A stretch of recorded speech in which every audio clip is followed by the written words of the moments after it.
ಮಾಡಾಕ ಸಾಲ ತಗೊಂಡ್ವಿ. ಮನಿ ಏನ ನಡೆಯಕತ್ತಂದ್ರ ಹಗಲು ರಾತ್ರಿ ದುಡಿದು ಸರ್ಕಾರದ ಹಣ ಮುಟ್ಟಿಸ್ಬೇಕನ್ನೋ ಪ್ರವೃತ್ತಿ ಇರ್ಬೇಕು.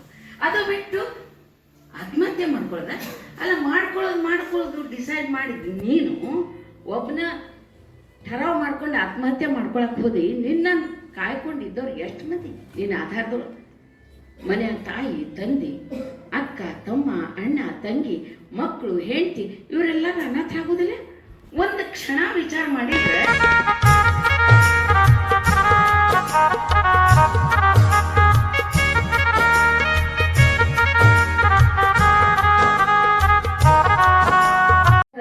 ಎಮ್ಮಿ ಕೆಳಗಿದ ಒಂದು ದಿನ ಓಡಿ ಸಾಲಿಗೆ ಹೋದೆ. ಮಾಸ್ತರು ಬೈತಿದ್ರು, ಲಘು ಬಾ, ಲಘು ಬಾ.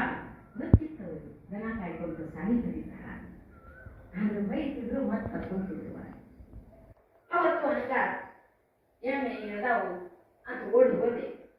ಅವತ್ತೇನಾಗ್ಬಿಡ್ತಂದ್ರೆ ಎಲ್ಲೂ ಬರಲಾರ್ದು ಲಘು ಬರ್ಬಿಟ್ಟು ಹೋಗು ಎಡ ತಾಸಿಗೆ ಬಾಜು ಹಿಂಗೆ ಹೊಲದಾಗ ಹೋಗ್ಬಿಟ್ಟು ಹೊಲ ಎಲ್ಲ ಹಾಳು ಮಾಡಿ ಹೊಲದ ಮಾಲಕ ಸುಮ್ಮನೆ ಅವ ನೋಡ್ದ.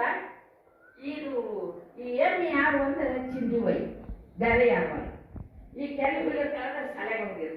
ಅವಾಗೆಲ್ಲ ಗೊತ್ತಿತ್ತು. ಬಂದ ಸಾಲಿ ಎಲ್ಲ ಹಾಕಿ ಚಿಂದಿ ಚಿಂದಿ ಏ ಚಿಂದಿ ಕೂತ ಬಂದ.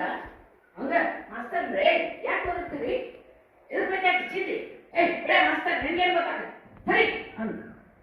ಕಡ್ರಿ ಎದಕ್ ಬಂದಿನಿ ಹೇಳ್ರಿ ಅದು ಓದಾಕತ್ತಿ ಒಳ ಎಲ್ಲ ಹೇಳಕ್ಕೆ ಚಿಂದಿ ಅಂದತನ ಮಾಸ್ತರ್ ಸರಿಸಿ. ನೋಡ್ರಪ್ಪ ಹಂಗೆಲ್ಲ ಮಾಡ್ಬಾರ್ದು, ಹೇಳೇ ಇಲ್ಲ. ಊಟ ಹಿಡ್ಕೊಂಡು ದರ ಎಳ್ಕೊಂಡು ಬಂದವನ ಫಳ ಹೊಡಿಲಿಕ್ಕೆ ಚಾಲು ಮಾಡ್ದ. ಯಾಕೆ ಹೊಡಿತಾನೆ ಅಂತ ಗೊತ್ತಿಲ್ಲ, ಏನಂತ ಗೊತ್ತಾಗೋಯ್ತು. ನಮ್ಗೆ ಜಗ್ ಹೊಡೆದ.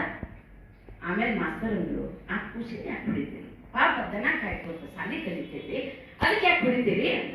ಏ ಮಾಸ್ತರ, ನಿನಗೆ ಗೊತ್ತೈತಾನ ಈಗ ಏನ್ ಮಾಡ್ಯಾವಂತ?